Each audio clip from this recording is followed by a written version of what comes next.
Ainsi, les conspirations de Satan visent plusieurs choses. Dérober, voler. Que veut dérober l'ennemi par les conspirations qu'il fomente? Eh bien, il veut dérober ta réputation. Il veut voler ta réputation. C'est pourquoi Paul est capable de dire à un certain moment dans la bonne et la mauvaise réputation. Gloire à Dieu. Il faut que tu sois prêt à avoir peut-être une mauvaise réputation, que des gens disent de toi des mauvaises choses. Mais si tu te lèves le matin en disant « Oh, on a dit du mal de moi, on a pensé du mal de moi, on a mis des choses sur Internet à mon sujet. » Plus il y aura de choses contre toi, ça prouvera que tu déranges l'ennemi davantage. Prépare-toi à la critique. Comment veux-tu marcher comme Jésus sans subir les attaques que Jésus a subies? Si tu marches fidèlement avec Jésus, tu auras de l'opposition. Parce que tu vas déranger l'adversaire. Il veut dérober ta paix. Il veut dérober ta relation avec Dieu. Il veut détruire l'œuvre que tu bâtis. Il veut anéantir ta famille. Il veut empêcher l'accomplissement de l'appel divin que Dieu t'a adressé. Il veut voler ta destinée. L'ennemi n'agit jamais gratuitement. Toute conspiration poursuit un objectif et cet objectif, c'est la nuisance à ta destinée. Ouvre tes yeux un peu ce matin. Comprends quels sont les enjeux spirituels. Ne vis pas ta vie chrétienne comme un religieux en disant « je suis béni, je vais à l'église, j'ai des problèmes, mais c'est normal ». Non, ouvre tes yeux. Il y a un combat spirituel. Il y a des esprits qui agissent. C'est ce que Paul enseigne. Éphésiens 6, 12. Regarde dans ta Bible. C'est écrit noir sur blanc. L'apôtre Paul révèle que les croyants doivent discerner la véritable nature de leur combat. Car nous n'avons pas à lutter contre la chair et le sang. Tu as des gens qui s'élèvent contre toi, qui parlent contre toi, qui s'organisent contre toi. Ne lutte pas contre ces gens-là. Ce ne sont pas eux tes ennemis. Non, c'est celui qui se cache derrière et qui les active contre toi. C'est pourquoi ton combat est spirituel. Si tu combats par la chair, tu périras par la chair. C'est pourquoi combat par l'esprit. Et Paul dit, nous n'avons pas à lutter contre la chair et le sang, mais contre des dominations, contre des autorités, contre les princes de ce monde de ténèbres, contre les esprits méchants dans les lieux célestes. Tu veux que je te dise, c'est quoi tout ça? Ben écoute, en boxe, il y a des poids coqs, il y a des mi-lourds, il y a des poids lourds. En fait, ça veut dire tout ça. Dans les puissances démoniaques, il y a différents degrés de férocité. Et en fonction du ministère, du service que tu exerces, Satan dit, pour lui là, poids coq, tu restes tranquille. Toi là-bas, tu fais 120 kilos de puissance démoniaque, tu vas aller t'attaquer à cet évangéliste. Toi, tu vas aller t'attaquer à cet apôtre. Toi, tu vas t'attaquer à ce prophète. Toi, tu vas t'attaquer à ce chrétien. Il va envoyer la puissance qui va correspondre au service auquel tu réponds. C'est pourquoi ton combat doit être à la hauteur des enjeux que Dieu place devant toi. C'est pourquoi tu n'as pas le droit de vivre une vie chrétienne relax. Tu dois vivre dans le repos de la foi, mais tu dois vivre aussi dans le combat de la foi. Gloire à Dieu. L'un ne va pas sans l'autre. Tu ne combats pas avec angoisse, avec peur, mais tu combats avec foi, avec paix, avec autorité, avec puissance. Parce que Jésus a dit, vous avez reçu l'autorité pour combattre les puissances des ténèbres. Rien ne pourra vous nuire. Acclame le Seigneur, ton Dieu, qui te donne la victoire. Gloire à Dieu. Le croyant mature apprend donc à distinguer les personnes qu'il voit de l'inspiration spirituelle qui peut influencer certaines situations. Il faut que tu distingues les choses. Il faut que tu aies en fait du discernement. Ta prière doit être, Seigneur, discernement, sagesse, intelligence. Mais la bonne nouvelle, c'est que Christ a déjà remporté la victoire pour toi. Ça, c'est la bonne nouvelle qui t'appartient. Ça, c'est ton socle de victoire. Les conspirations, deuxième point, naissent souvent de la jalousie et de la frustration des uns et des autres. La jalousie, c'est vraiment une œuvre de la chair. Dans Proverbe 14, verset 30, la jalousie est comme une carie dans les eaux. Dans Proverbe 27, verset 4, toujours Proverbe de Salomon, qui résistera devant la jalousie? La colère éclate souvent, puis elle s'apaise, mais la jalousie, quant à elle, va s'installer durablement. Quelqu'un qui est en colère contre toi va laisser éclater sa colère pendant quelques instants.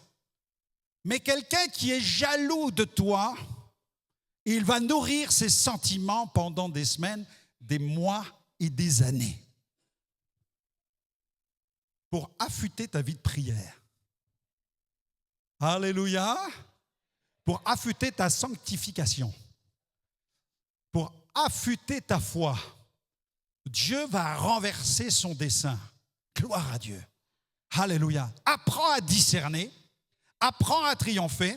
J'ai l'exemple de Joseph qui était jalousé parce que la faveur de Dieu reposait sur lui. Son erreur, sa faute, bien qu'il n'en avait pas commise, c'était d'être aimé de son père. Dans Genèse 37, versets 3 à 4, Israël ou Jacob aimait Joseph plus que tous les autres fils.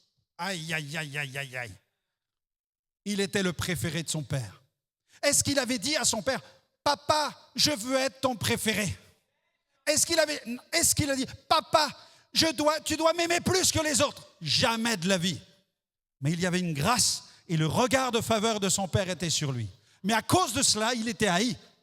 Il n'avait rien fait. Il y a des gens qui nous haïssent alors qu'on n'a rien fait. Il y a des gens qui nous haïssent, on n'a rien fait. Tu cherches, tu grattes. Tu dis, mais qu'est-ce que j'ai fait ? Qu'est-ce que je leur ai fait ? Pourquoi ils me font ça ? Pourquoi ils disent ça ? Tu n'as rien fait. Mais les gens ont de la haine contre toi. Pourquoi ? Parce que le Père t'aime. Parce que le Papa dans le ciel, il t'aime. Parce que tu te sens être le chouchou de Dieu. Tu sens tellement la présence de Dieu en toi que tu cries partout que tu es béni. Tu dis que tu reçois des songes, tu dis que tu reçois des visions, tu dis que tu ressens sa présence, tu dis que tu vois des miracles, tu dis qu'il répond à tes prières. Et les gens qui sont autour de toi, ça les agace parce qu'ils ne voient rien se passer. Pourquoi ? Parce qu'ils ne prient pas. Pourquoi ? Parce qu'ils ne louent pas. Pourquoi ? Parce qu'ils n'adorent pas. Pourquoi ? Parce qu'ils ne sont pas fidèles à leur église. Pourquoi ? Parce qu'ils ne marchent pas avec Dieu. Toi, tu marches avec Dieu. Eux ne marchent pas avec lui, mais ils sont jaloux de toi. Ils ne comprennent pas. Pourquoi est-il béni ? Pourquoi ? Et regardez, c'est pas fini. Le Père l'aime, mais en plus, il reçoit des songes. Genèse 37, 8. Ses frères eurent encore plus de haine. Aïe, aïe, aïe.com. Non, mais déjà, ils ont de la haine pour lui, mais après, ils en ont encore plus. Première couche de haine. Cheddar de haine. Steak de haine. Et après, deuxième couche de cheddar de haine. Ah non, mais il a des songes. Le papa l'aime. Le papa, il a des visions. Ah non, ils ont de la haine contre lui. Il faut qu'ils entretiennent cette haine. Et Genèse 37, 18, 20, voici le faiseur de songes. Maintenant, tuons-le, jetons-le dans la citerne. La bénédiction nous engage en matière de responsabilité. Vouloir être béni, ça ne réclame pas simplement une prise de conscience de la faveur. Ça doit réclamer une prise de conscience de notre responsabilité avec Dieu. Parce que tu sais que l'ennemi va se lever contre toi parce que la bénédiction a décidé de loger chez toi. Gloire à Dieu. La faveur de David s'accompagne souvent, la faveur de Dieu s'accompagne souvent d'opposition. Une vie chrétienne platonique ne dérange pas l'ennemi. Mais la Bible dit que David, lui, a reçu cette opposition de Saül parce qu'il était véritablement béni. Jésus lui-même fut livré à cause de la jalousie. Que dit la Bible ? Matthieu 27, verset 18. Pilate savait que c'était par envie, ou alors le texte pourrait dire par jalousie, que les principaux sacrificateurs l'avaient livré. Voilà pourquoi ils ont livré Jésus. Par jalousie, par envie, ils ont livré le Fils de Dieu. Pourquoi ? Parce que Jésus avait du résultat quand il prêchait. Jésus avait des guérisons, il avait des délivrances, des signes se produisaient. Alors ils ont commencé à fomenter tout un plan politico-religieux. La popularité de Jésus, son autorité spirituelle, les miracles qu'il accomplissait et l'attachement du peuple menaçaient le prestige des chefs religieux. Le système religieux de l'époque n'aimait pas la popularité de Jésus. Le système religieux de l'époque n'aimait pas la popularité, les résultats, le fruit du ministère de Jésus. Alors que le système de l'époque aurait dû se réformer. Il aurait dû dire quelque chose de Dieu est en train de se passer. Nos synagogues sont vides. Nous n'avons pas de signes. Les possédés vont à la synagogue. Aucun ne repart délivré. Jésus vient, dans la synagogue, les démons partent. Jésus vient, des malades sont guéris, des signes se produisent.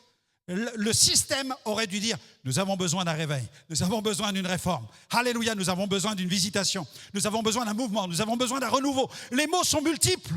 Nous avons besoin de la venue du ciel sur la terre. Gloire à Dieu. Alléluia. Est-ce que tu crois au réveil? Est-ce que tu aspires au réveil? Est-ce que tu veux voir le réveil dans ta vie spirituelle? Gloire à Dieu. Dis-toi que les églises institutionnalisées, les institutions, les systèmes, eh bien, répugnent au mouvement de l'esprit parce que ça remet en question leur fonctionnement. Donc si tu aspires au réveil, tu aspires au mouvement. Et si le mouvement se produit, tu vas rencontrer des résistances parce que les choses figées n'acceptent pas le mouvement de l'esprit. La jalousie refuse la souveraineté de Dieu. La jalousie naît souvent aussi d'une comparaison.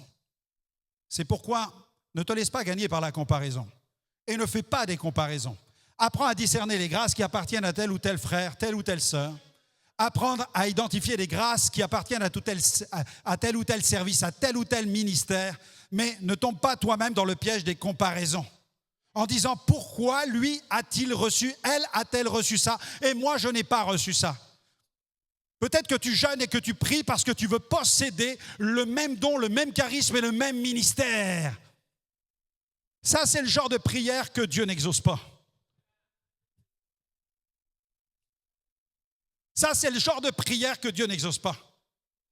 Comment peux-tu posséder la grâce qui appartient à quelqu'un? Sa grâce peut t'arroser, mais tu ne pourras pas prendre sa grâce. Son onction peut t'arroser, mais son onction lui appartient.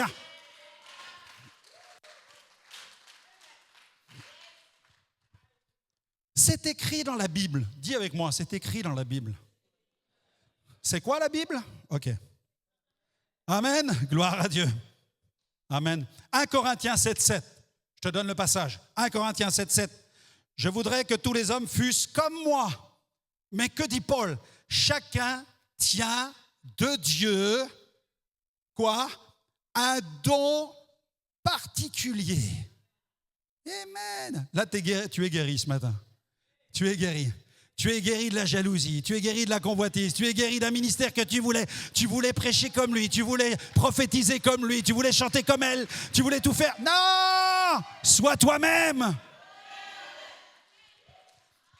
Est-ce que David a voulu l'armure de Saül? Jamais. On l'a mis sur lui. De quoi avait-il l'air? Ridicule.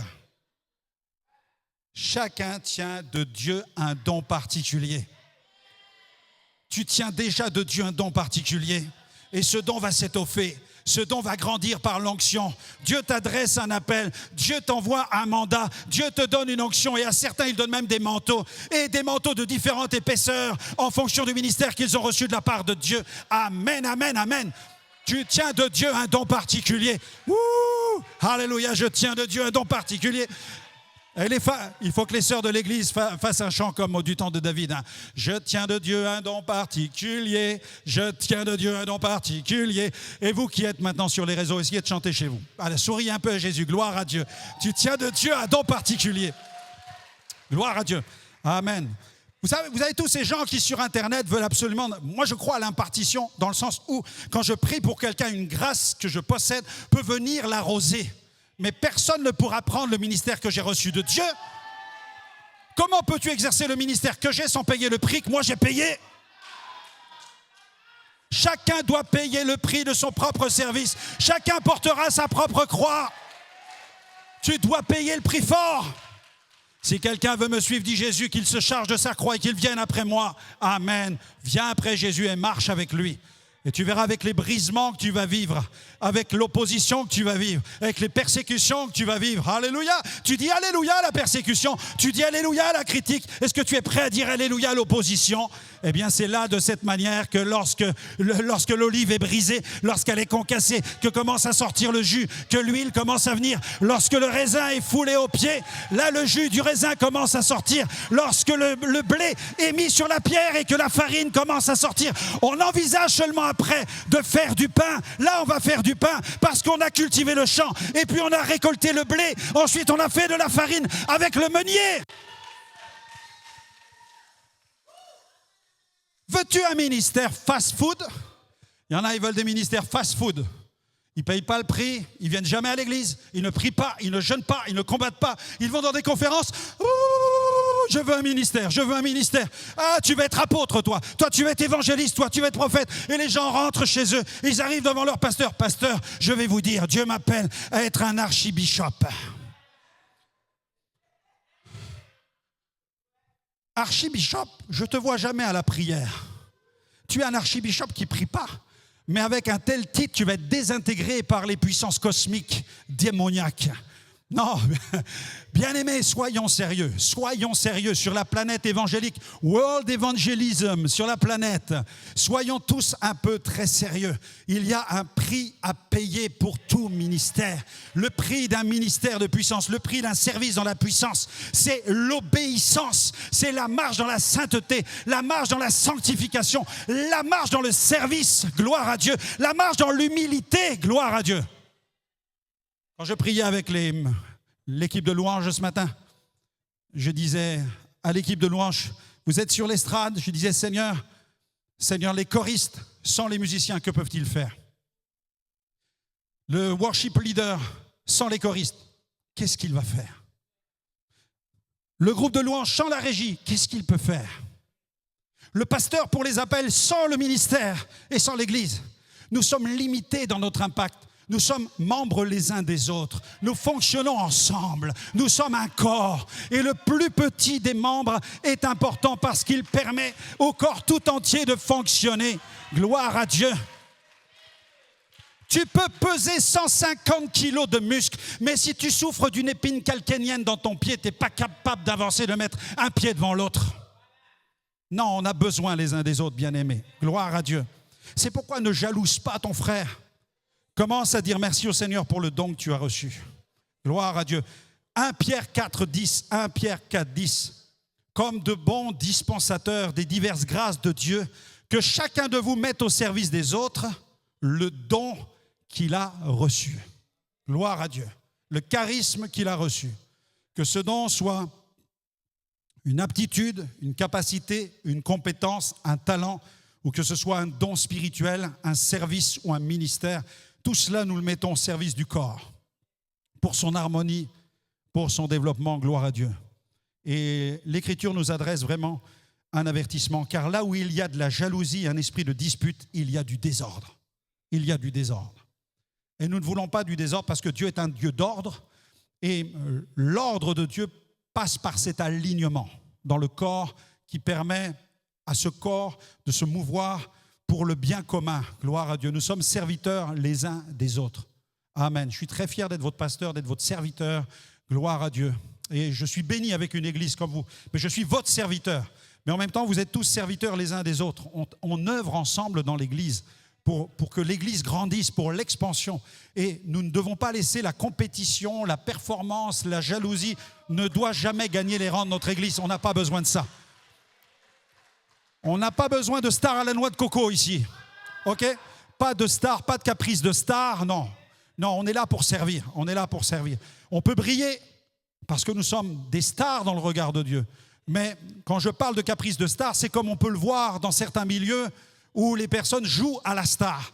Nous voulons être vrais. Nous voulons être vrais dans notre service. Nous voulons être authentiques. Nous ne voulons pas jouer la comédie. Nous ne sommes pas des pharisiens. Nous ne jouons pas, nous ne sonnons pas de la trompette pour dire nous arrivons. Non, nous sommes serviteurs. Jésus lavait les pieds de ceux qui venaient à lui. Il était capable de laver les pieds de ses disciples. Et c'est ce qui doit nous animer dans notre service avec Dieu. Ça, c'est la crainte de l'Éternel. Et la crainte de l'Éternel, c'est le commencement de la sagesse. Et il n'y a pas de puissance sans sagesse.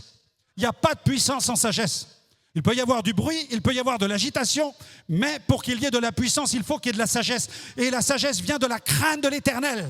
Et si nous craignons Dieu et que nous avons du respect les uns pour les autres, la faveur et la grâce transformatrice de Dieu va se mouvoir dans l'Église, dans les rangs, et nous allons nous-mêmes être transformés. Mais ceux qui nous écoutent le sauront aussi. Amen.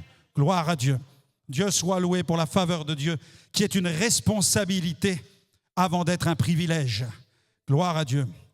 Et la maturité spirituelle consiste à se réjouir de la grâce accordée aux autres sans remettre en question celle que Dieu nous a confiée.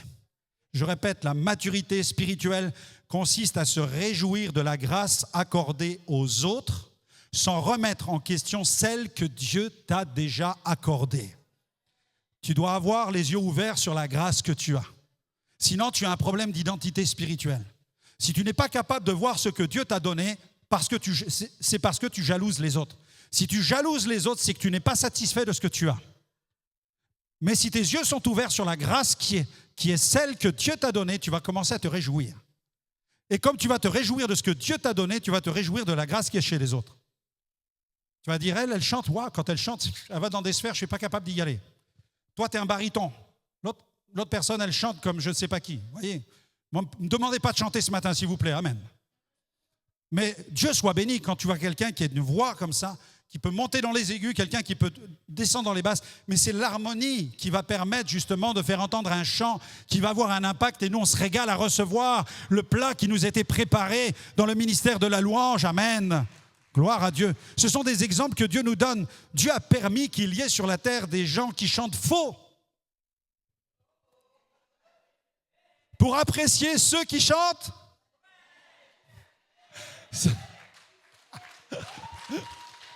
Ceux qui chantent juste. Amen. Parce que si tout le monde chante juste et tout le monde sait faire de la musique, notre leader principal de louange, on va être tous sur l'estrade, il n'y aura plus personne dans la salle. Mais Dieu soit béni. Certains sont appelés pour être en public, d'autres sont appelés pour être dans les coulisses. Mais ce n'est pas parce que tu es dans les coulisses que tu es négligé. Mais ceux qui sont dans le public doivent avoir les yeux ouverts sur ceux qui sont dans les coulisses. Attention. Et ceux qui sont dans les coulisses ne doivent pas être frustrés et amers à l'égard de ceux qui sont en public. Ce sont des pièges que l'ennemi sème. Regarde, on ne t'a pas dit bonjour ce matin, on ne t'a pas honoré ce matin, on n'a pas applaudi pour toi ce matin. Aïe, aïe, aïe, aïe. Mets ça de côté tout de suite. Tu crucifies ça, tu mets les clous de la croix, tu dis hey, le pasteur ne m'a pas vu, mais le Seigneur me voit. Si tu vis comme ça, tu n'auras jamais de problème. Si tu vis comme ça, tu n'auras jamais de problème. Parce que tes yeux sont fixés sur Jésus. Et tu sais que ses yeux à lui sont fixés sur toi. Gloire à Dieu. Dieu soit béni. Alléluia. Les conspirations cherchent à détruire une destinée. C'est vraiment le but d'une conspiration. Les conspirations ne visent pas seulement une personne, elles cherchent avant tout à empêcher l'accomplissement du dessein de Dieu. Les conspirations de l'ennemi contre toi, ce n'est pas quelque chose qu'il a contre ta personne en tant que telle. Ce n'est pas parce que tu es quelqu'un de formidable. Non, non. C'est parce que Jésus veut faire quelque chose avec toi et il a compris ça. Donc là, l'ennemi sait qu'il y a vraiment un danger avec ta personne. Donc c'est pourquoi il va s'acharner de multiples manières pour te décourager, pour te démobiliser. Une destinée est toujours précédée d'une opposition. Tu dois être conscient que tu as une destinée. Le mot destinée est très important parce que la destinée détermine le sens de ma vie. J'étais, je crois en France, l'un des premiers à employer le terme glorieuse destinée quand nous avons fait les émissions sur MCI TV avec des séries, des centaines d'émissions qui traitent de la glorieuse destinée. Et certains me disaient, pasteur, le mot destinée, il ne faut pas l'employer. Je dis, prends le dictionnaire. Je n'ai pas employé le mot destin. J'ai employé le terme destinée. Une destinée nous parle de notre projection dans le futur. Et elle nous dit que nous allons vers quelque chose parce que nous avons pris appui sur quelque chose. Ce qui donne le sens à ma destinée, c'est que ma vie a été transformée. Tu as une destinée à partir du moment où tu sais que Jésus t'a transformé, qu'il a un programme, un dessein pour toi. Gloire à Dieu. Tu n'as pas simplement une vie chrétienne, tu as une destinée glorieuse. Dieu a un plan pour toi. Mais pendant de nombreuses années, les plans étaient seulement pour les pasteurs. Dieu avait un plan pour les ministères. Mais le plan pour les chrétiens, c'était de rester assis tranquillement, de cirer, de lustrer les bancs des églises pour bien les faire briller. Et moi, je crois que Dieu a un plan pour chaque enfant de Dieu. Je crois que Dieu a un dessein pour chacun d'entre vous. Je crois que chacun d'entre vous, vous avez reçu de la part de Dieu des dons, des talents, des capacités, des dons spirituels et que le Seigneur veut énergiser tout cela afin que vous ameniez à Jésus des grâces, des âmes sauvées. C'est pourquoi quand nous pratiquons les baptêmes, j'aime inviter ceux qui ont contribué au salut de ces personnes près du baptistère pour mettre leurs mains sur eux. Parce que Jésus a dit, faites des disciples, baptisez-les. C'est un ordre adressé à l'église de Jésus. Amen. Baptisez-les. Au nom du Père, du Fils et du Saint-Esprit. Amen. Une destinée. Quelqu'un qui prend donc conscience de sa destinée devra se préparer à de l'opposition. Parce que l'adversaire ne possède pas l'omniscience de Dieu, mais il a appris en observant les mouvements du plan divin. L'ennemi flaire quand il y a une prise de conscience de destinée chez quelqu'un. Quand quelqu'un commence à se mouvoir dans l'esprit, quand un racheté commence à prendre conscience de qui il est, de ce qu'il a reçu, de ce que Dieu attend de lui, qu'il commence à se mettre en marche pour Dieu, l'ennemi, lui, commence à se mettre en marche parce qu'il voit qu'il y a chez toi la prise de conscience d'une destinée. Avant que je t'eusse formé dans le ventre de ta mère, je te connaissais. Jérémie 1,5. Et avant que tu fusses sorti de son sein, je t'avais consacré. Avant même, je t'avais consacré. Je t'avais établi prophète des nations. Vous voyez donc que Dieu a un plan qui précède même notre existence parce que j'existais avant de naître. Il y a 59 ans aujourd'hui, avant de naître. Aujourd'hui. J'ai 59 ans aujourd'hui. Mais avant que tu n'existes, est-ce que tu peux penser à ça quelques instants? Dans le cœur de Dieu, tu existes. Je ne suis pas en train de parler de réincarnation. Non, je suis en train de vous dire, dans le cœur de Dieu, dans sa sagesse, j'existe. Et lui, il dit un jour, Franck-Alexandre va naître. Je vais faire en sorte que, par le biais de cet homme et cette femme qui vont s'unir, un enfant naîtra et celui-là, il sera un instrument de choix pour annoncer l'évangile. Voilà, ça c'est le plan de Dieu. Et c'est valable pour toi. Pourquoi ça serait valable pour un prophète et pas pour un racheté? C'est valable pour toute âme qui vit sur la terre. Gloire à Dieu. Et à un certain moment de ma vie, j'ai dû faire un choix de me convertir à Christ ou pas. Et j'ai accepté, et là, le dessein de Dieu s'est mis en marche. Et l'ennemi a voulu saboter. J'étais dans le ventre de ma mère quand la voiture de mes parents est sortie de la route pour aller tomber dans un ravin. J'étais dans le ventre de ma mère. Et je suis là, parce que la grâce de Dieu était là. Tous ont été saufs, la voiture moins, mais par la grâce de Dieu, alléluia, Dieu m'a gardé. L'œil de Dieu. Il y a eu la sorcellerie, il y a eu la voyance, il y a eu la magie dans notre famille. Pourquoi? Parce qu'il voulait détourner les charismes que Dieu voulait me donner, la vision qu'il avait. Il voulait le piller, il voulait le voler pour faire de moi un magicien. Voilà ce que Satan veut. Parce qu'il avait flairé quelque chose. Il avait flairé ici une destinée. Tu as une destinée, ne la sabote pas et ne permets pas à l'ennemi de la ruiner. Ne le permets pas. Au contraire, marche avec Dieu. Marche avec ton roi. Il va se glorifier. Alléluia. N'a-t-il pas voulu empêcher la naissance de Moïse? Le roi d'Égypte donna cet ordre à tout son peuple: vous jetterez dans le fleuve tout garçon qui naîtra. Il voulait saboter parce qu'il avait flairé qu'un libérateur allait naître. N'a-t-il pas voulu faire la même chose sous Hérode? Il envoya tuer tous les enfants de 2 ans et au-dessous qui étaient à Bethléem et dans tout son territoire, selon la date dont il s'était soigneusement enquis auprès des mages. Que ce soit en Égypte, que ce soit en Israël, que ce soit avec Pharaon, que ce soit avec Hérode, il a voulu saboter la venue de Moïse, la venue de Jésus. Mais la Bible dit qu'à la croix, Jésus a triomphé de toutes les conspirations. Les rois de la terre se sont ligués contre le oint, mais le oint est mort sur la croix. Il a vaincu les puissances démoniaques. Il les a fait voler en éclats. Il a triomphé d'elles par la croix. Tu peux te lever avec moi et proclamer la gloire de Jésus. Les conspirations ont été vaincues à la croix du Calvaire et elles le seront dans ta vie parce que tu acceptes de porter ta croix. Gloire à Dieu. Prions ensemble.